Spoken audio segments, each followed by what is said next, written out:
Bonjour et bienvenue sur la chaîne Boudon TV pour la présentation de la journée handisport du mardi 11 octobre 2022. Les élèves de 4e ont testé des handisports et ont fait la connaissance du célèbre sportif paralympique Dimitri Pavadé. Avant cette journée, les 4e ont visité une exposition réalisée par des élèves de 5e sur le thème du handisport. Nos reporters étaient sur place pour l'exposition des 5e, interviewaient Dimitri Pavadé et d'autres personnalités et surtout filmer les élèves sur les ateliers. Les 503 ont réalisé une exposition. Dimitri Pavadé est un champion de sport paralympique qui a eu une médaille d'argent et il est vice-champion du monde en saut en longueur et champion d'Europe. Le handisport est une activité sportive adaptée pour les personnes atteintes d'un handicap. Les élèves ont pensé que la journée s'est bien passée et les activités étaient au top. On va vous présenter le champion paralympique Dimitri Pavadé. Pourquoi avez-vous choisi ce sport en particulier ? Ce sport, je ne l'ai pas choisi. On m'a mis dans ce sport, on va dire, grâce à une rencontre. Et c'est pour ça qu'aujourd'hui, je suis là.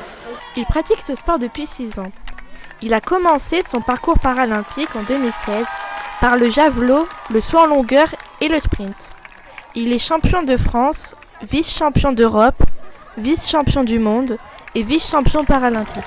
On va dire, je ne vais pas dire que c'est un fardeau, mais c'est compliqué. Parfois, c'est très compliqué parce que je me blesse souvent. La partie amputée, le moignon, il est très sensible, très douloureux par moment et malgré ça, voilà quoi. Mais après, je le vis super bien. Je fais presque tout ce que les gens font et il n'y a pas vraiment de trucs que je ne peux pas faire.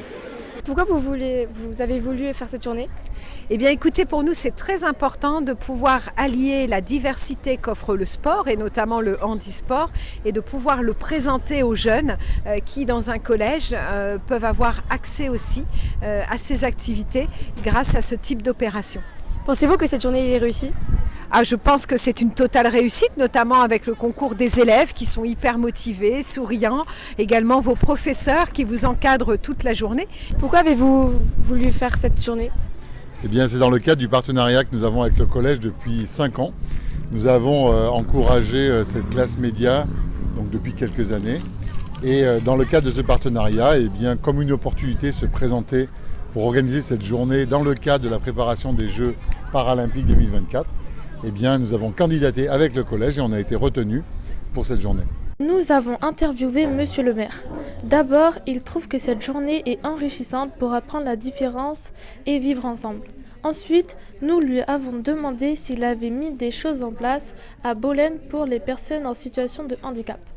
Oui, alors il y a 2 sujets. Il y a le handicap des habitants de la ville qui ne peuvent pas se déplacer dans la ville. Ça, c'est un vrai sujet. On y travaille. D'ailleurs, on y travaille avec un élu qui est au sport et puis on a un élu qui est sur les aménagements et qui est à la commission handicap, Olivier Berne. Et on a prévu aussi d'accompagner le handisport. Et on y travaille encore puisqu'on est terre de jeu 2024. Cette journée était à la fois amusante et instructive car les élèves ont pu découvrir de nombreux sports comme le basket fauteuil. Ensuite de la course en fauteuil où les élèves se sont affrontés en duel. Du parcours en déficience visuelle.